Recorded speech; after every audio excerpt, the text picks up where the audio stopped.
here is Lynn Bodwine.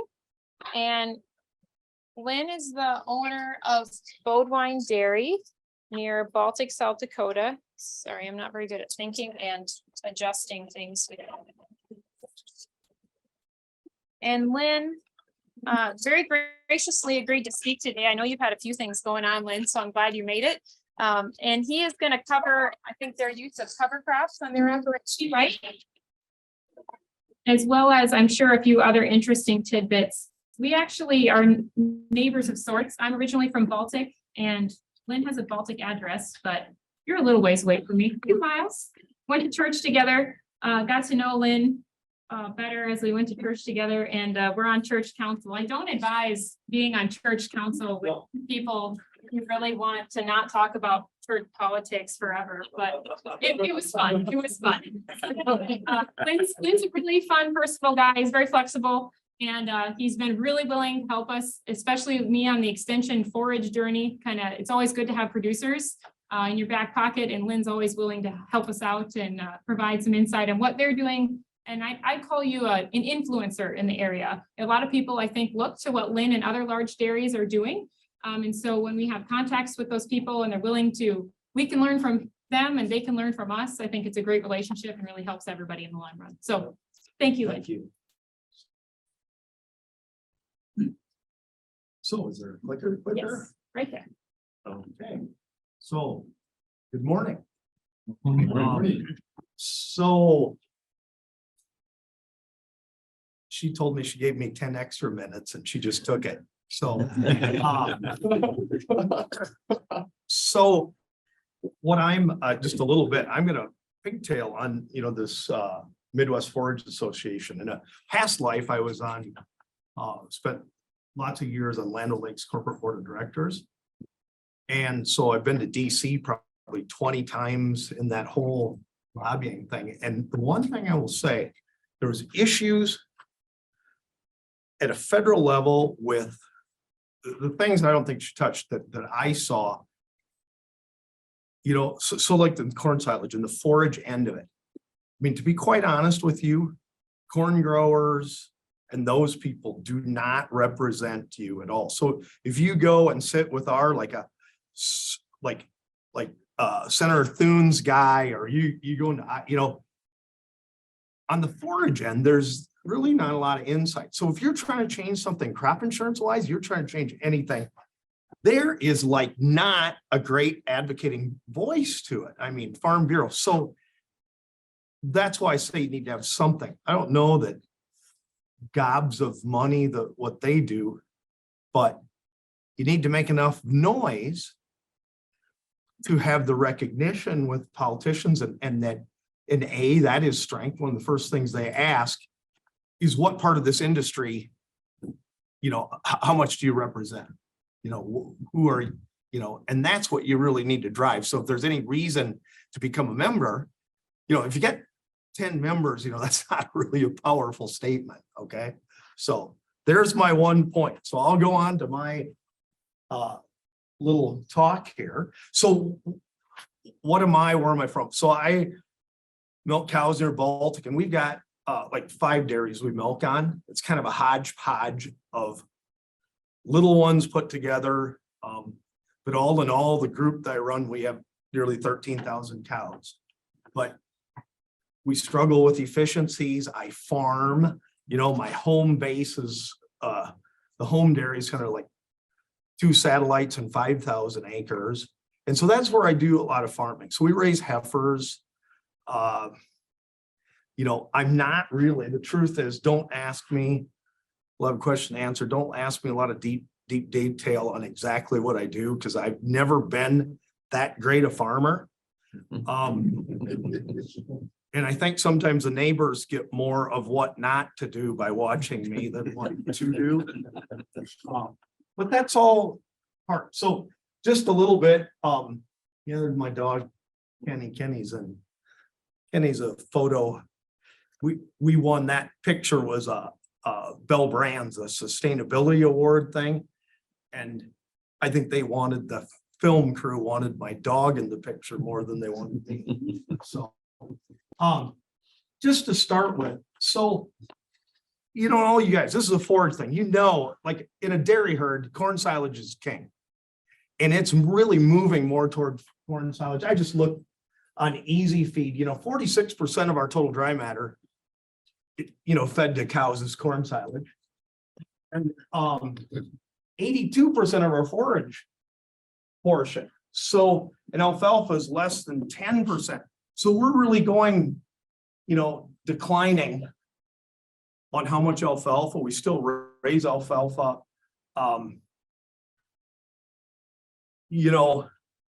Shoot, when I was younger, but it seems like alfalfa wrecks every weekend I got all summer, because it seems like we're always chopping hay, that's a pretty lame excuse for not being, we're never going to get rid of, we own silage cutters and we do that.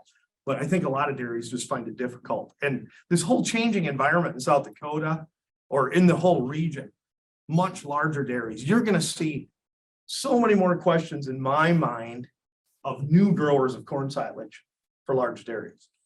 And that's something we really need to prepare for. And that's what, like my talk. And then cereal rye and sorghum. So I feed a lot of heifers, feed a lot of dry cows. So I have done that double crop deal for lots of years just to get a low starch forage, because man, you feed your heifers good corn silage and they're fat. So anyway, and the whole centerpiece is I just got a lot of manure and get it around, get it to growers. I mean, my enticing point to get a grower to do corn silage with me is manure. I got these methane digesters on our farm, and the digester CEO said to me, hey, I want to get, co-products. I want to take all these things out of your manure, that's our next step. We get the gas, and the next step is we get, all this, everything out of your manure. We'll start to get phosphorus over here. I said, baloney. You're not getting any of my manure. That's how I get my feed, because I grow a lot of corn silage, but the bulk of my corn silage is purchased from neighbors. So, yeah, there's the dog again. So why cover crops intermingled? I don't know how many years I've been doing cover crops. It's more than 15. Time goes so fast. It might be closer to 20. Of course, there's all the whiz bang things: soil health, conservation, microbial, water infiltration. I mean, it's become a following. There's on Netflix, I can't remember, something Earth. People are more in tune with soil health. I don't know that agriculture is slowly changing. What is the problem with dairy? If you go to a soil health meeting, they talk about soil armor, all the cover on the soil and the microbes eat it and all this great life. Well, our cows eat that soil armor. We're out here chopping thousands of acres of corn silage, and we've left the ground bare. And early on, probably 20 years ago, I remember getting somebody from NRCS came out to me, and I had killed an alfalfa field, and we tilled it with a field cultivator. And she told me on my highly erodible, this is, you can't do, it's like, so I started thinking about this. And so the next thing, regulatory, is somebody making us, and slowly that'll evolve. Value chain acceptance, access.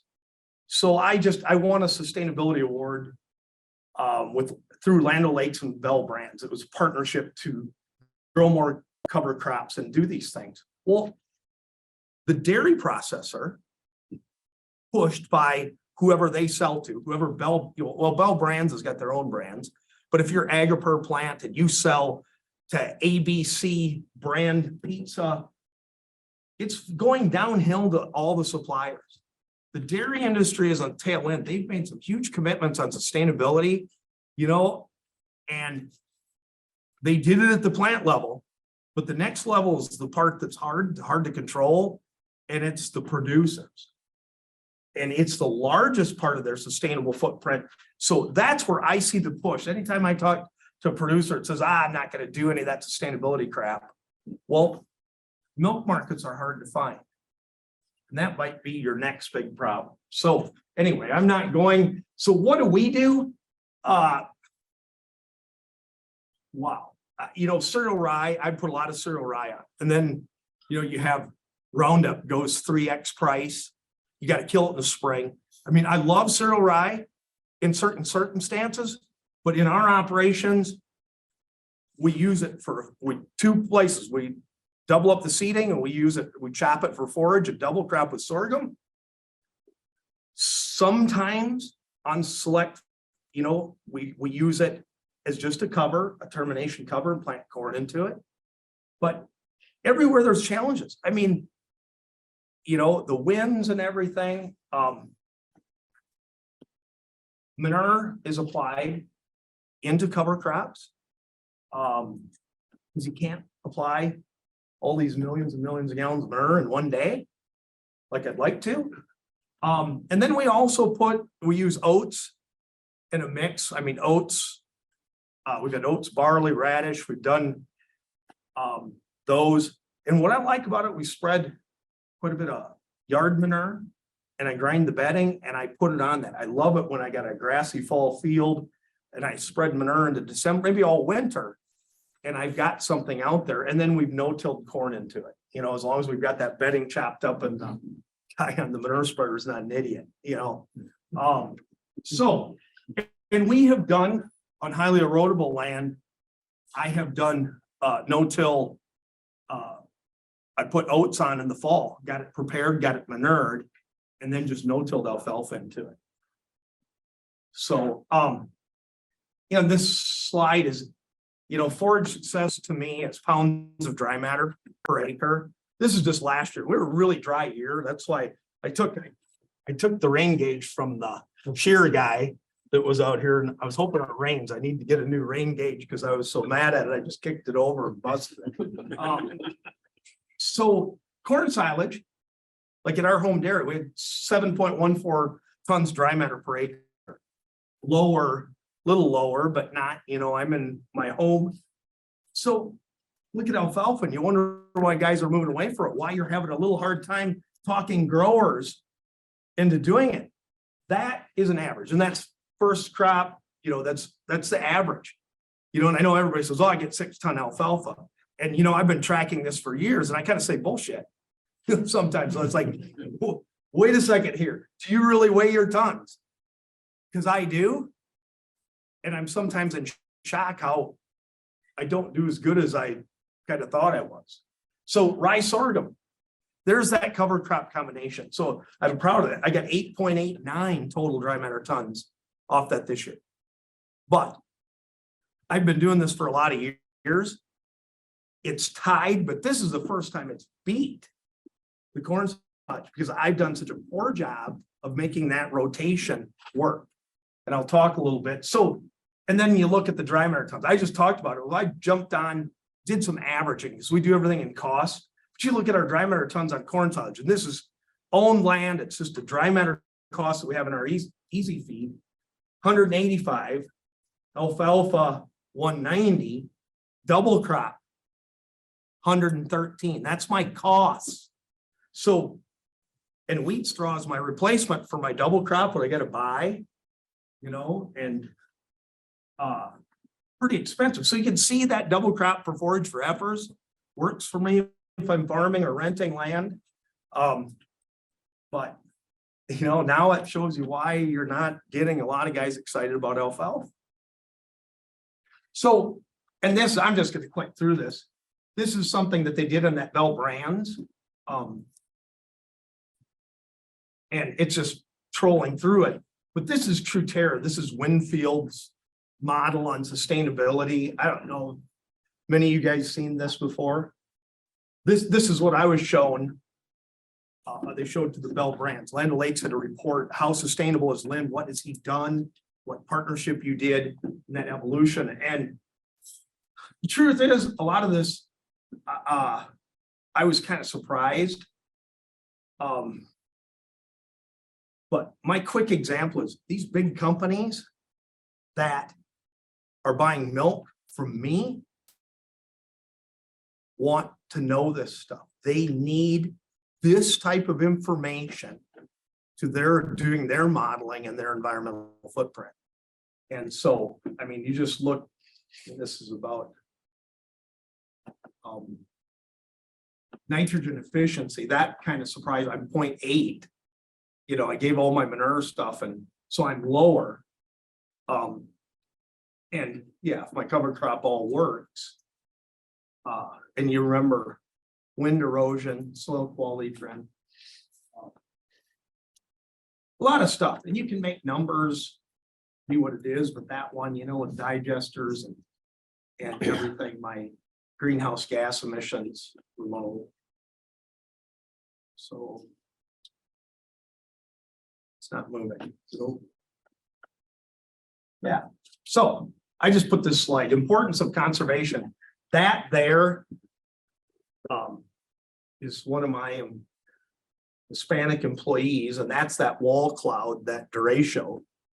You know, I just had a whole farm. I got a lot of employees, and we just had a whole meetings. I went to every dairy and I housed a ton of people, and I talked about the importance of safety and housing and tornadoes and all these kind of things, and just get in the basement.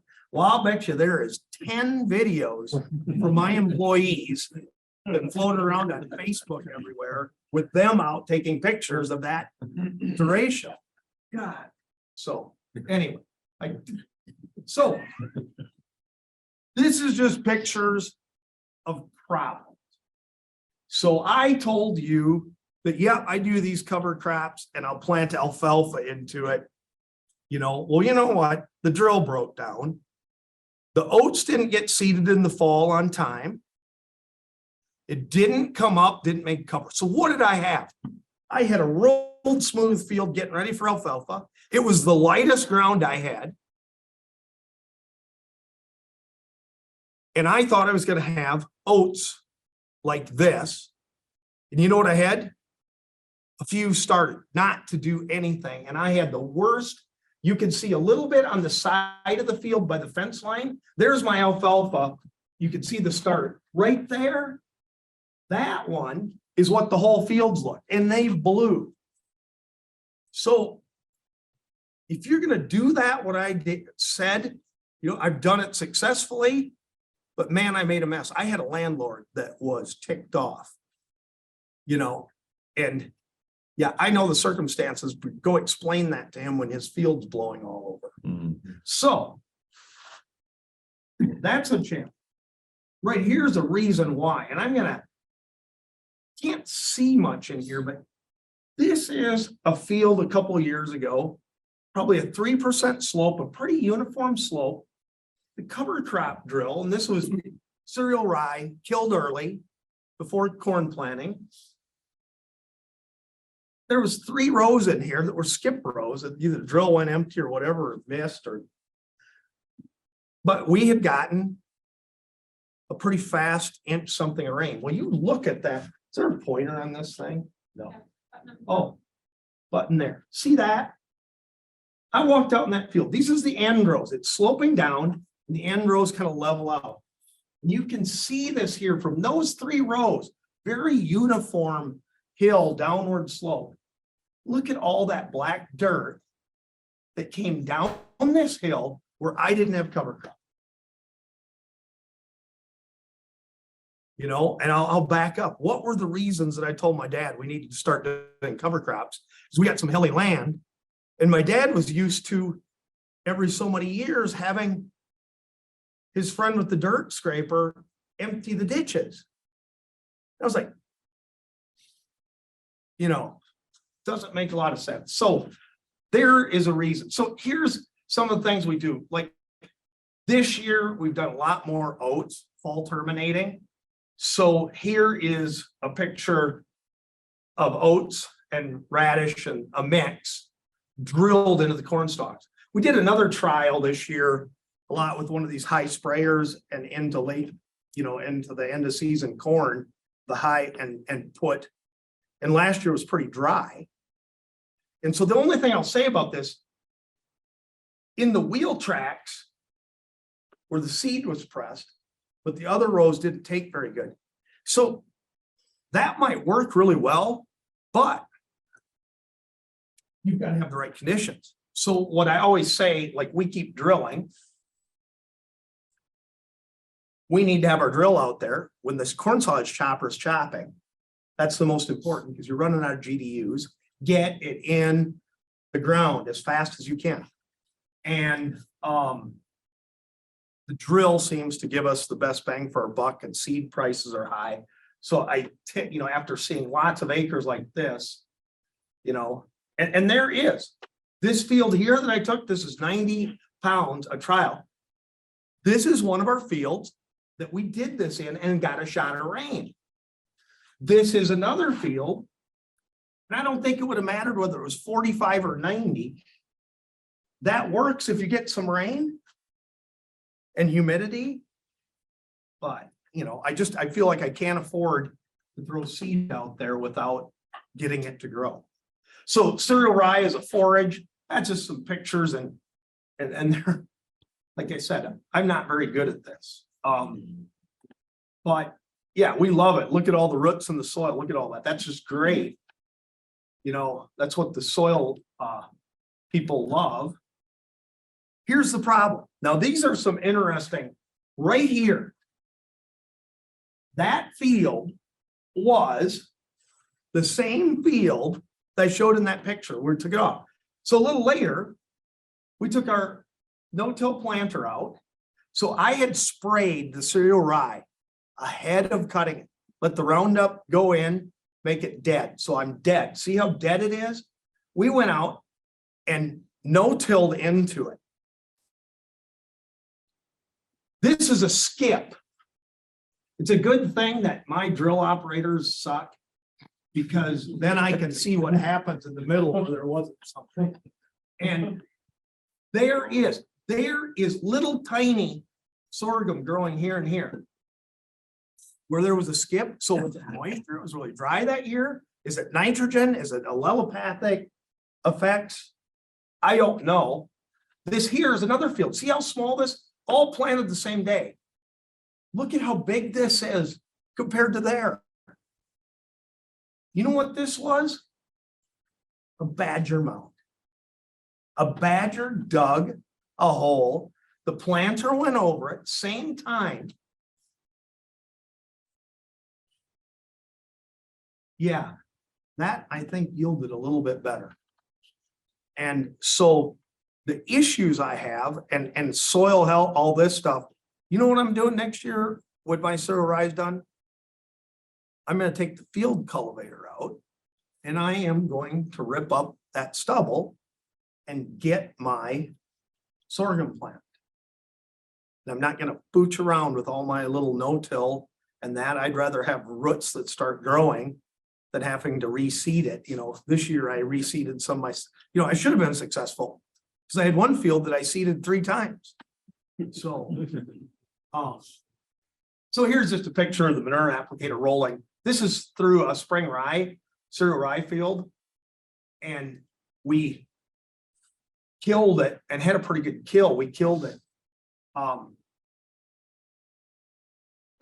After this. And by the way, this field, it might have been rain, might have been whatever, we're not that, but I was worried about this field because we had a lot of cereal rye growth before I got it done. Put manure on in the spring. It was our highest tonning corn silage yield around my home, and I was, I don't know why, but even these times when I let cereal rye, when it's got away from me, we haven't had wipeouts in our corn yields. And so here's the challenges. You can see us spraying. Well, this was that spring, so windy, hard time to get and kill. You could see the manure had gone through this already in the fall with the cereal rye. And you can see the vertical till, we went around the field. When I get in trouble with cereal rye and we're scared to death, we've gone out with our vertical till, just screamed and knocked it down, and then we've sprayed Roundup afterwards. Thus, with a lot of acres, we farm like 5,000 acres. It's just like, man, day to day, it all changes. I need, that's why guys don't change into this, because it's like, you got to be thinking every day on what to do, and the weather changes and stuff. So not near as hard as you run the field cultivator in every field and you run the corn planter out there, soil finisher, you know, not a lot of thinking to that. So. This is sorghum interseeded and into alfalfa. It's a poor alfalfa stance. A lot of alfalfa died last year. And some neighbors wanted me to do this and we did it. We didn't have a lot of rain. So everything's dependent on rain, but shoot, this, it barely broke even. We tonned enough. We got some late rains. So I'm not a big fan. I told other guys, but couldn't get them to do it. You didn't even put this, you're your second year of the stand and she's half wiped out. You cut the crowns open, they're brown. I tell guys, hey, like corn's $7. This is a cornfield, not an alfalfa field. But some guys just, no, we're going to interseed. My message is, take your nitrogen credits, turn it into a cornfield. You can do this, but this is a field where we ton better. It was slightly thin. A lot of producers wouldn't even considered it thin. If I would have had good rains, it would have been more than pay for seed. But then there's the other thing I got to think of. I have limited acres. I need forage. I need tons of dry matter forage. So if it's break even or not, it's probably still valuable to me. So, yeah. So this is a story. I wish I'd had two pictures, but I'm going to paint down corn in a wind. So we had a quarter next to another quarter that we own. This one quarter is rented. The one landlord from California, she wants a rotation. So I do a corn, and then I do a cereal rye sorghum rotation. Every year, flip those 80s. And then I just run corn on the piece. And you can't tell, it's like one big long field, mile long, and it slopes downhill. I wish I'd had the drone out and taken a picture. The stuff I do corn on corn, it was planted the same day, same hybrid, you know, same insecticide, everything. The corn on corn tipped over. That rotational 80 next to it, right next to it, that I rotated every other year with cereal rye and sorghum, is standing with a little lean. And I got the wrong side of this, the picture, but so cereal rye and that is a rotational. Anytime you can rotate anything, there's value. You know, so even the alfalfa thing, not to knock up, I've gone to lower traded alfalfas and I'm content. If I bring my costs down, I'm thinking, you know what? If I throw in the towel after 3 years, I get the nitrogen credits, I'm rotating, turn and burn. You know, as long as I don't have, but talking other growers in to buying expensive seed, and then me saying, I don't think your stand's very good after 3 years. They're like, so, and I'm going to go back. I don't look at that slide.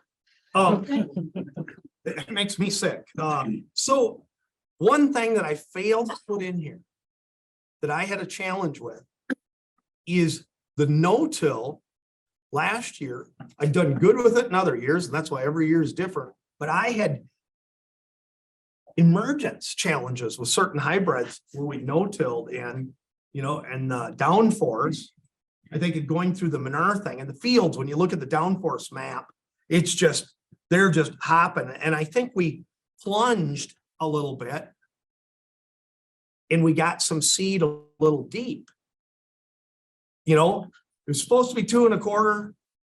We got some, I measured 3, and we had, you know, where the thing, I had a good slide, you know.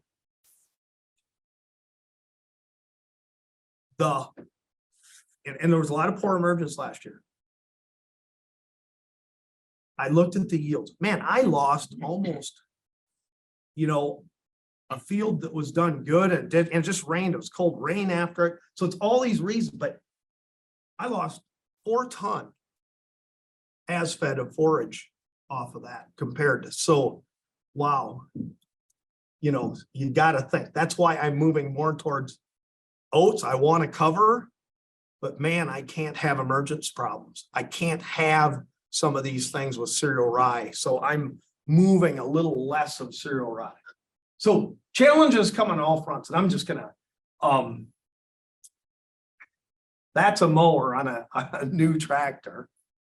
30-foot, we're cutting cereal rye. You know, it's out to the field a little bit, and she lights up. Don't know why, oil leak under the cab, and she just, something wrong. And this is another one. It's like the shear guys here. We were in a hurry and we pulled processor, but we had a field of sorghum. So we opened up the processor. You know, we blow these things out with big air compressors, but you can never, and I put this in here just to say for sorghum, you know, we have a rule now. You go out and sorghum, every processor is pulled. You know, we're not gonna bounce back in a field, you know what I mean? You got to watch because the dust, and that's more so than corn solid. I just put that in there because nobody likes to see that. Yeah, Mark Rogan was driving that. He's on your little forage thing. He got his lunch bucket out though. He got the head unhooked as well. And I was like, why did you save that? You know, but anyway. Well, why do we keep doing cover crops? Kenny, my dog, loves it, so I keep trying. He runs around in cover crops all the time, and everybody takes pictures of it. So, any questions? I know I'm probably long, or Sarah, you haven't given me the. Yes. Do you do this all on your own acres, or do you have neighbors that are willing to do? So, yes, I never talked about we do stuff, and we had I got 3 drills. I've got a Great Plains, it's a straight drill. We use an alfalfa. I got one with a 30-footer with rolling coulters. And we plant cover crops, and then I got a 40-foot old Case IH air seeder. You know, I bought this air seeder drove up to North Dakota and looked at it. You know, what do I know about air seeder? Nothing. It was cold and windy, so I looked at most of it from my car. And I learned there's a reason why the new air seeders are $345,000. So our air seeder was broke down. So we've had to rebuild, we're rebuilding it all. But my message, I had other growers that I buy corn solids from this year, few are trying their own. I had more interest. And I think it was those wins last year. And guys, everybody's kind of getting more in tune. So it's how do you do this with your growers? How do you get them to do it? And I know this year, that's why I gotta get a dedicated corn silage is the worst time of year. And you drill cover crop and chop corn silage, it's like it's good in practice, but then you're out of people, you're out of everything. And I have to do it. I have to get it going. And I did some partner growers like that, but then we got late, because they didn't make the decisions. So my message there is the discussion needs to be early on what your path is. That's what we did wrong. Can't decide, a week after you should have been doing it. So any other questions? Yep. You put manure on that now?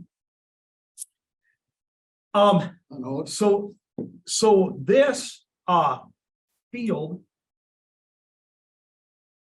had actually, and you don't see it in here, but this is a ways from home, and we hauled dry manure in the fall. This is a spring shot, but kind of surprising. It should have taken, there's been manure hauled, dry manure on this field. And that's why I use a lot of corn stalk bedding and stuff, but I spend the money, we put it into our feedlots ground. So I spend the money grinding it. So it comes out of the manure spreader a little more friendly, but it didn't have the applicator go through it. So do you plant your oats and then put manure on? Yeah. Liquid manure? So, yes. And I saw that picture, plant oats or cereal rye, because you know, it just, for us to pump, we're pumping manure from when corn silage is off till it freezes in. My manure crew, you gotta plant any cover crops that you're gonna do. The thing is, the only learning I have is you need to be planting your cover crop right now. Every day of GDUs, every missed rain, anything to start that. You know, you miss it, you just wasted your money on that and you left bare ground. That's what I got to get better at. And you can't worry, you know, early on, I kind of had a little grumpy with NRCS because they were going to give me some money for cover crop. But then I told them, well, I got to till manure into it, you know, but you saw those Dietrich injectors, they're 8-inch injectors, 26 inches on center. They don't make a lot and the stuff grows. I mean, it's like, okay, you want to throw this out. Well, hey, okay, let's not do that practice. But you know, you better have some incentive. And that's why I say you need a forage thing where forage growers are talking on conservation programs. Because, you know, I'll tell you what, the corn people out there, they're lobbying, and if you know, aren't talking a whole bunch about how you put manure in with your corn and what crops, you know what I mean? So getting the cover crop in, I think it's just perfect, you know, just get the cover crop growing and do whatever you need to do afterwards. Anything else? Yeah. How's your herbicide plan?